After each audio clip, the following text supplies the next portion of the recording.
Dorian gazed out the window as the scenery shifted, from the crowded streets of the city to the quiet, uniform suburban neighborhoods. Every house looked the same, a perfect copy of the last. It wasn't his first time moving to a new place, but this one felt different. His mom had secured a better job. His uncle told him to see it as a fresh start. But fresh starts? They didn't exist. Not when you looked like him, in a town like this. From the moment he stepped onto Ridgemont High's campus, he felt it. The subtle pause in conversation as he passed by, the way some students glanced at him, then quickly looked away as if they hadn't just been staring. The teachers were polite, almost too polite. Their smiles, a little too forced. Their voices, a bit too cautious. Dorian didn't react. He'd been through this before. The first few periods passed without much issue. He took his seat, answered when asked, stayed focused on the work. But by lunch, the feeling of being watched had settled in, like an itch beneath his skin, tray in hand. He scanned the cafeteria for a place to sit. Most tables were full, groups locked in conversation, conversations that didn't include him. A few students exchanged glances, whispering. Then he spotted it, an empty seat, near a guy who seemed too engrossed in his phone to care. It wasn't ideal, but it would work. As he set his tray down, a voice cut through the noise. "You lost?" Dorian turned. A blond guy, with an easy smirk, leaned back in his chair. A few others at the table watched, amused. Dorian exhaled slowly. "Didn't know I needed a map." The guy chuckled, shaking his head. "Just making sure. Not many new faces around here." There was a hesitation in his voice, the unspoken part hanging in the air. Dorian met his gaze, his expression unreadable. "Guess I'm the exception." The smirk widened, but something else lingered behind it. Amusement? Interest? Maybe more. "Welcome to Ridgemont, man." Dorian didn't respond. He simply sat down, picked up his fork. The message was clear. This question mark was only the beginning. At first, it was just whispers, casual looks, side comments in the hallway. "Didn't know they let guys like him in here. Wonder how long he'll last." Nothing new to Dorian. He ignored it. He wasn't here to entertain their ignorance. But Bryce wasn't the type to let things slide. Bryce Tanner, the kind of guy who never got checked.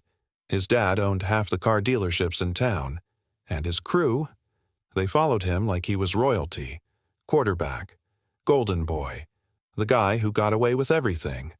And for some reason, Bryce had decided that Dorian's presence at Ridgemont was a problem. The first test. It came at Dorian's locker. He was switching out his books when, bam, a sharp bump, knocking him forward. His shoulders slammed into the locker. Clang. "Oops," Bryce said, voice dripping with fake innocence. "Didn't see you there." Dorian didn't react. Slowly, he grabbed his notebook, shut his locker, kept his movements calm, controlled. If he gave them nothing, they'd lose interest. Bryce laughed. "You're quiet, huh? That's cool. Real cool." Dorian turned, met his gaze. Not angry, not scared, just neutral. For a moment, just a moment, Bryce's smirk faltered. One of his friends, Nick or Kyle, didn't matter, muttered something under his breath. Bryce grinned again. "Catch you later, new guy." Dorian watched them walk away, and the hallway noise resumed. That was the first time. At the second, cafeteria. Dorian was walking toward the trash cans, when suddenly a foot shot out. It wasn't an accident. It wasn't meant to be. His body jolted forward, but he caught himself just before he could hit the ground. Laughter erupted. Bryce leaned back in his chair. "Relax, man. It was just a joke." Dorian didn't answer, didn't look at him, just stepped over Bryce's foot and kept walking. More laughter. Someone muttered, "Too easy." Dorian clenched his jaw. His uncle's voice echoed in his mind. "A lion doesn't flinch when the hyenas bark." He exhaled. Let it go. But that wasn't enough. Because Bryce wasn't done. The third time, Bryce made sure it wasn't just a joke anymore. That's when things changed. After school, Dorian had just finished up in the library. The parking lot, mostly empty. No rush. His mom wouldn't be home for hours. He didn't mind taking his time. As he stepped outside, he heard them. "Hey, new guy." Before he could react, something hard smacked against his back. He staggered forward, caught himself just before hitting the ground. Laughter. Dorian turned. Slowly. Bryce stood there, flanked by Nick, Kyle, a couple of other guys, whose names didn't matter. Bryce was still holding his drink cup, the last few drops dripping from his fingers. "Damn. My bad," Bryce said, sounding anything but sorry.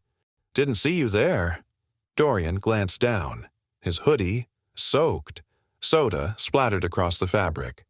Ice cubes scattered on the pavement. Silence stretched between them. Students lingering in the lot had stopped to watch. Dorian inhaled, deeply, steadying himself. Bryce smirked. "Come on, man, say something." Dorian didn't. He simply started to walk past him. That's when Bryce shoved him. It wasn't playful. It wasn't just for fun. It was deliberate, meant to provoke. Dorian stumbled back, but his breath? Steady. His fingers? Flexed at his sides. Bryce laughed. "What? You scared?" Nick stepped forward, grinning. "Nah, man, he's just soft." Dorian had spent his whole life hearing, "Walk away." His uncle's voice again, "Keep your hands in your pockets. Don't give them what they want." But right now, Bryce wasn't looking for a laugh. He wasn't just playing around. He wanted a reaction. Dorian took one final breath. Then, he set down his backpack. Bryce raised an eyebrow. "Oh, you got something to say now?" Dorian didn't answer. He simply rolled his shoulders back. Bryce chuckled. "Man, that's as far as Bryce got." Dorian moved, fast. One step in, a feint to the left, just enough to make Bryce react. Then, a sharp right hook, straight to the ribs. Crack. The sickening sound of impact echoed through the parking lot. Bryce gasped, his body folded. But Dorian, he wasn't done. A pivot, an uppercut. Perfect form. Bryce's head snapped back. Before he could even think about standing, his legs buckled beneath him. He hit the pavement. Hard. Silence. Nick and the others, frozen, mouths open, eyes wide. Dorian stepped back, adjusted his hoodie. Calm. Controlled. Bryce groaned, rolled onto his side. Dorian finally spoke. "You done?" Bryce didn't answer. He just coughed. Dorian looked at the others. "Anyone else?" No one moved. Dorian grabbed his backpack, slung it over his shoulder, and walked away, without another word. But what happened in that parking lot? That wasn't over. That was just the beginning.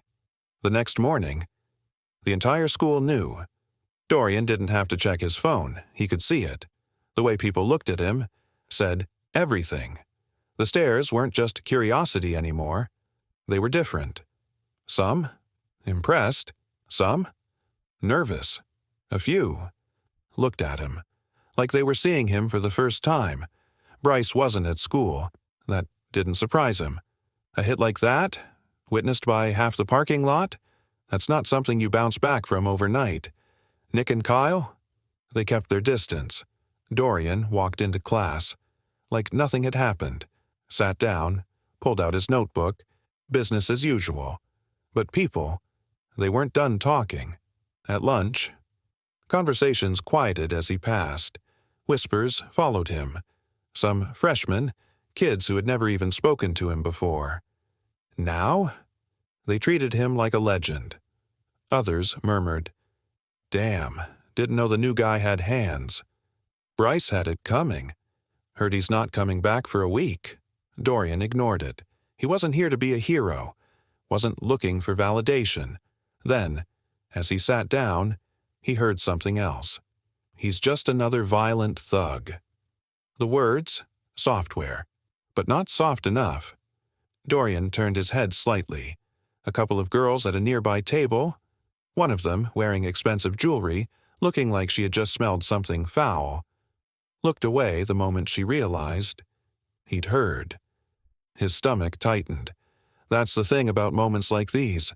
No matter how justified you are, no matter how right it feels, someone will always find a way to twist it.